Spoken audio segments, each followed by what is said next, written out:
Okay, so I'm gonna be honest, I did not expect the twist that we got with Shigaraki in chapter 277 of My Hero Academia. I didn't, honestly. It seems as though, based on, like, we've seen it already a couple different times in a few different series. We've seen it in Naruto, we've seen it even in Black Clover not that long ago, this certain pattern of storytelling with manipulation and stuff like that. So when we go to chapter 277, I was like, oh shit, we're breaking the cycle, and My Hero Academia continues. I am not even gonna lie, the hierarchy right now of villains in manga and shonen jump manga and anime, Shigaraki is penetrating that shit. He is penetrating, he is going deep, he is going in terms of just like, yo, this is a villain. I am rocking with Shigaraki like I've never thought in a million years I'd be rocking with him. Like, I never thought it would be this freaking insane. That dude is handling the #1 hero, Gran, Torino, Deku, Bakugou. Like, this shit is nuts. My Hero Academia, hands down, this arc right now, these last chapters upon chapters,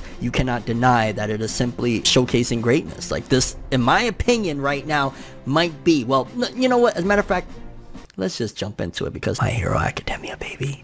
Greatness! I say we gonna do what we do, no matter how you move, make your move. That's how it be though. So I gotta be honest with you, before we really jump into it, unless something changes, unless we get like a really shitty end to this and something like that is just like, oh, unfavorable happens, this is turning out to be my favorite arc in My Hero Academia. Like, it is every chapter, every week, I'm not gonna lie, and I don't know how many people agree. Drop a like if you agree with me that I am really excited and really highly anticipating every chapter of My Hero Academia every week. And this has been for like the last, I don't know, 2-3 months or some shit like that. Like, I just can't freaking wait for the next chapter to see what is gonna go down with Shigaraki and the League of Villains and this insane battle that we have, like, to get new information, to see what's gonna happen next. Like, I really can't freaking wait. So there's no way I can deny that, like, this is not only my favorite, probably, again, and we gotta wait and see how it all wraps up, but my favorite arc of My Hero Academia so far, but also this might be one of the best. This might be top 3, if not the best arc of My Hero Academia. Like, there's no hold bars.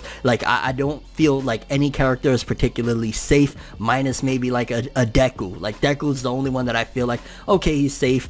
Maybe even Bakugou, but it's like, I am reading this and I'm like, I don't know if Endeavor's gonna get off in this chapter or next chapter. I don't know if Gran Torino's gonna bite the big one. I wouldn't mind if Gran Torino bit the big one in this chapter. All Might. You never know if Shigaraki can say, you know, I'm gonna just go kill that weakling right now. Like, I feel like everybody's lives are truly at stake, and there's very minimal plot protection for any characters. Even Todoroki, to be honest with you, I throw in the argument that hearing him being mentioned this chapter, who knows, maybe he's even at stake. Like, anybody almost on the playing board is at stake to die, and that's what's raised the stakes and made this arc feel like this is a true threat, a true problem. And Shigaraki, the build up from the scrub that he started out as to where he's at right now with the immaculate greatness that he is displaying, like, yeah, this is a problem, and this is a freaking incredible arc. Yo, he can't even use quirks. Like, well, let's jump into this bad boy. So the chapter kicks off with, we see Deku and Shigaraki squaring off, and Deku says one of the most pussy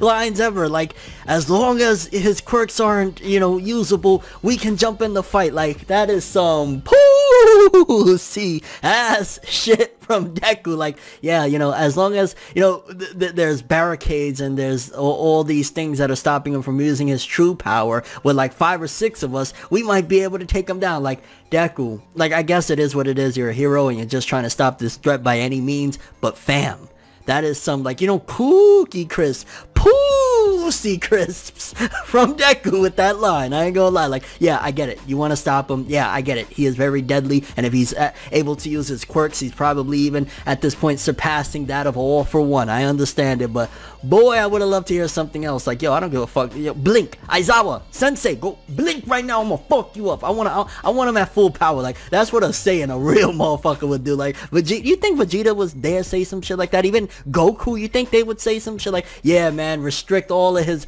abilities as best as you can, that way we can have a cool ass fight? Like, hell no. But I get it, and it's well within Deku's character, so I get it. But man, I just gotta say, pussy. I'm just kidding around. I love you, Deku. Like, relax. And we see that he's been powered up. The thought of worst case scenario, losing one of your teachers, which there's been so many death flags. And at the end of the day, there's quite a few teachers right there that could very well be lost. Because if you think about it, we got Aizawa there. And there's been death flags raised for Aizawa. We got Endeavor there. There's been death flags raised for Endeavor. And there's Gran Torino. And I am raising the death flag for Gran Torino. Get him out of here. Fuck it. Like, no.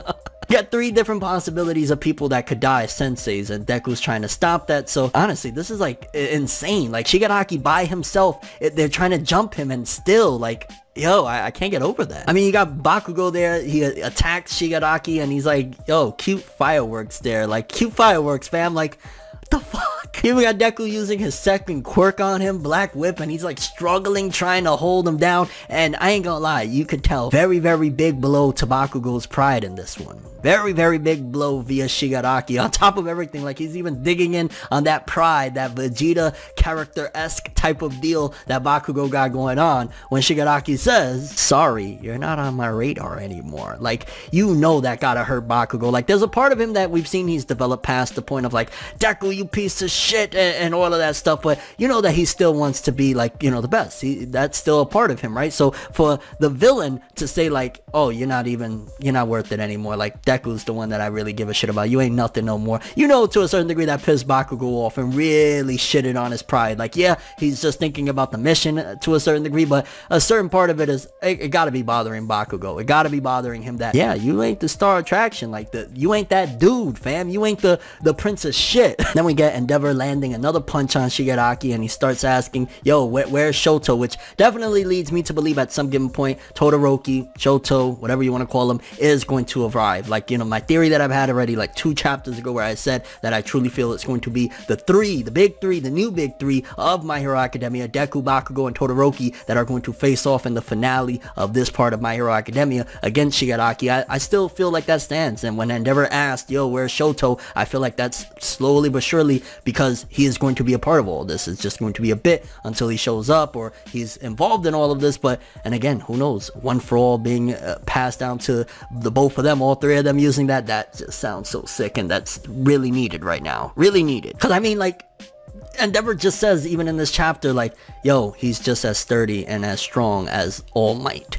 And that's that he's not able to use any of... Do you understand in the My Hero Academia story what that means right now? That he is not able to use shit but his own 2 hands. He can't use any quirks. He can't use nothing other than what he has without quirks. And he is being complimented by the #1 hero as being as sturdy and strong as All Might. He's broken. He is hands down broken, but in a very good way. The thing that makes it good and okay with this story, that the villain is broken, is the fact that the villains have been oppressed almost. Like, when the story started, to be honest with you, I was like, well, the villains don't seem like much. They don't really feel like they're, like, especially early on, where we got Shigaraki as an upstart villain, and we've seen, like, aside from later on as the story progressed and we've seen bigger villains and we find out about All for One, and the villains always just felt like they're not gonna get ahead. There's no way. So to finally have a villain that is showing up and showing out, aside from, again, All for One, that is really like, none of you are stopping me, it's a good thing. It feels like it's about freaking time, opposed to if we've just had villain after villain that is just like, how do we stop him? Like, even Overhaul, as cool as he was, like,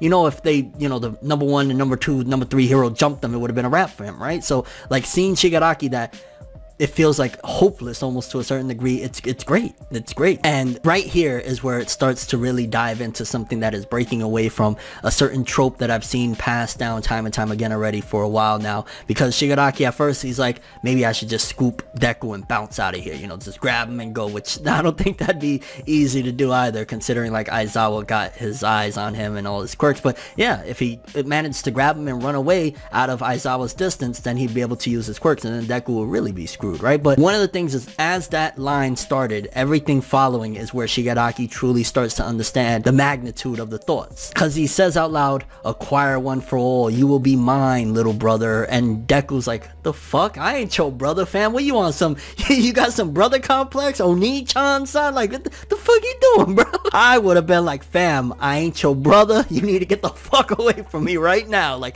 immediately. Although, saying that wouldn't do much, because considering, like, without quirks, he could squash me in a second. But yeah, anyways. Shigaraki realizes that that's All for One's will and immediately rejects it. And that's when I'm like, Yes, we're not having one of those things where even if All For One decides to and somehow eventually does take over Shigaraki's body, whether it be at the end of this part or another part of the story or whatever, we're not having one of those things where, like, you know, you go to Naruto, and don't get me wrong, I love Naruto, all that stuff, but I gotta show when a new age story is outdoing something from its predecessors, I gotta give it credit, and I gotta give credit right now, where it's not like Madara that was tricked by Kaguya. It's not where, like, in Black Clover, where, you know, the elves were tricked by the devil. Like, he knows now the trick that's going on. He caught it very early. He's like, oh, you're trying to use your will. Like, that's cool. No, and he even says, like, he appreciates him for raising him up or whatever. But at the same time, Shigaraki, he's such a monster now, and his cockiness has gotten so grand that he's like, yo, I thank you for what you done for me, but I don't want to be you. Like, you was beaten by a mere man. I want to be the greatest villain. How are you the greatest villain or the leader of evil and shit, and you got beaten down? I'm going to be better than you. And that line right there was, it really got me. It got me because I'm like, he's not following the tropes. He's doing his own thing. Like, and again, All For One might be able to dominate at some given point, because remember, at the end of the day, the doctor's loyalty lies to All For One. Like, the only loyalty that right now is probably straight up for Shigaraki might be the League and Giganto Machia, but the doctor, his loyalty lies to All For One. So the surgery is going to be where All For One probably has an override command at some given point to be able to say, oh no, Shigaraki, like, I got this, move out of the cockpit, bitch. But regardless, when he says shut the hell up, I control myself, I was like, oh, this guy is so great. This is so great. Like, I want to say it was about a month ago, like, the conversation came up about Shigaraki and where he stands as far as villains go, you know, in general, Shonen Jump villains, great villains in history, and I was like, nah, not right now. Not right now. It's possible he could be a he could be a top 10 villain, but not right now. Chapters like this, yet again, is pushing him to, yeah, the contrary of that. He might actually be a top 10 great villain, possibly even a top 5 when all is said and done, because now he's even taking the predecessor, the great All For One, that at some given point, that was like the climax of My Hero Academia. I felt like he's actually overdoing that and saying, screw that motherfucker, I'm better than you. And I'm like, oh, this is great. This is great. Then we got Gran Torino. Oh, good old Gran Torino. Gran Torino, yeah. He jumps in and he's like, yo, you shitting on the memory of Nana, and he's like, you know, swinging and talking about how you brought so much pain to All Might. And when Shigaraki says who in regards to Nana, and I think he referred to her, Gran Torino referred to her as Shimura or whatever, and he said who, I'm curious if that was a sarcastic who or what, because remember, Shigaraki did get his memories back at some given point. I think it was like the chapters that we got last year of his backstory or whatever, and he was recalling all of like his memories of like his father and how his father used to be depressed because Shigaraki's grandmother Nana was a hero and he didn't have time and all of that shit like that. So I'm wondering, does he still not know? I'm a little confused. Does he still not know that Nana is his grandmother, or was that a sarcastic, like, who gives a fuck about that bitch? If she was alive right now, I'd snap her ass. You know what I'm saying? Like, I'm kind of curious where that came from, if he still is unknowledgeable on who his grandmother was and her connection to All Might and all that stuff. So that was an interesting thing. But then again, I was just like, yo, Shigaraki, at any given point, I will not be mad. I will pick up 5 copies of that volume. If you want to just snap Gran Torino in half, I give you my blessing, the ForneverWorld blessing. Get rid of Gran Torino, go. And by no means am I bloodthirsty, but anybody on this field right now, to be honest with you, if Gran Torino was to die, I mean, it would be more impactful, and just, I'd be like, yeah, Shigaraki, yeah. But I ain't gonna really be like sad like that, opposed to, it'd probably break me a bit to see like if Endeavor died after getting his redemption. I'd be like, no. Or Aizawa. Out of the 3 of them, Aizawa would be the most, because that'd be like losing Kakashi or some shit. Like, if Aizawa died, it'd be the hardest to deal with. If Endeavor died, it'd be second. And if Gran Torino died, we throwing a party, fam. We're breaking the Corvetto 19 rules right now. We're gonna party over Gran Torino. Now, a lot of you might be asking, why do I hate Gran Torino? And my response is, I don't freaking know. He's annoying, I guess. Why not? Then after, you know, the little speeches and all that jazz from Gran Torino, Shigaraki starts once again targeting Deku, and Bakugou jumps in and says, haha, motherfucker, you thought you'd never see me, surprise! Because he's basically like, oh, I'm not on your radar, huh? And blasts his ass. And again, it's insane. Like, I gotta just keep on regurgitating it over and over that Shigaraki's getting jumped. This is not a 1-on-1, this is not a 2-on-1, this is not a 3-on-1. Like, Endeavor, Gran Torino, Bakugou, Deku, Aizawa holding down all the quirks. Like, this is nuts, and he's still putting in work. And it was interesting too that we're getting self-realization while all this is going on, where Endeavor's realizing like my max strength isn't enough or whatever, like I'm not able to do it, but I'm a different type of symbol. I'm not All Might. I'm not the one glorious wonder that's going to save the day or anything like that.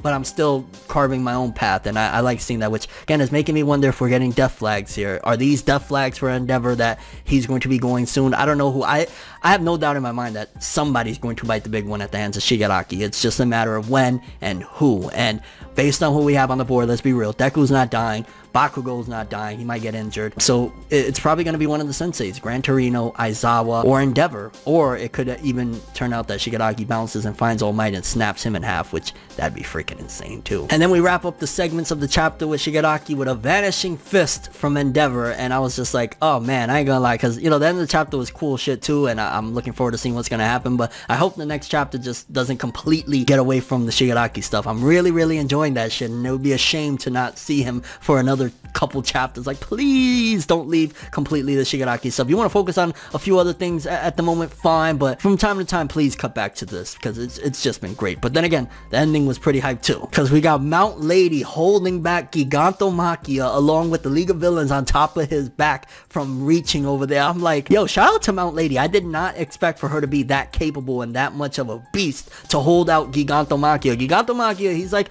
you know, the Zod of My Hero Academia, so I gotta give massive props to Mount Lady. I almost will call it BS that she's able to hold this dude back, because it's like, really? You are able to hold that thing? Big props, but it must be that backside that's giving her the extra oomph to do it.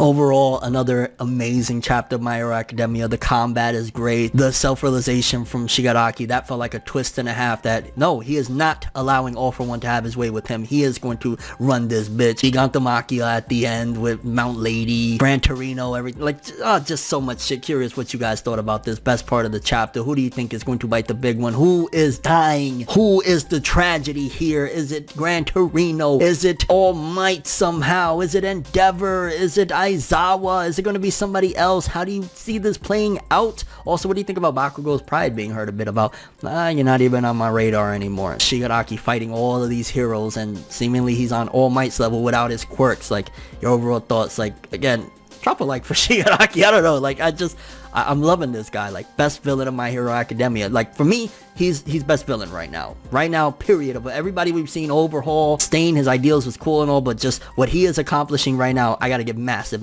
props. He is surpassing everything I've seen in My Hero, and yeah, great shit. But that's all I have for this one. Thanks for watching. Hope you enjoyed. If you liked anything I had to say or enjoyed the video, drop me a like. I'd greatly appreciate it. And if you want more from me, make sure to subscribe. Follow me on Twitter, Instagram. Hit that bell to get all notifications. And if you want to follow any of my other social media, links in the description below. I'm ForneverWorld, and as always, people, have an awesome day. And remember the golden rule. Anime and manga for life, boy. Have an awesome day. Peace in, and woo! The heroes are truly living by, if you can't beat them, don't join them, jump them. And Shigaraki, like, oh, Giganto Machia, oh, Mount Lady, that giant ass, oh, no. Have an awesome day, people. Everything good always comes to an end. If you stab me in my back, we can never make amends. Trying to move to acceptance, hard to accept it. Mistakes like mirrors, gotta reflect it. I don't wanna fucking leave, but I gotta leave the maybes to the crazies. Maybe one day there I go, admitting something in a subtle way. No more copies, leave without a trace.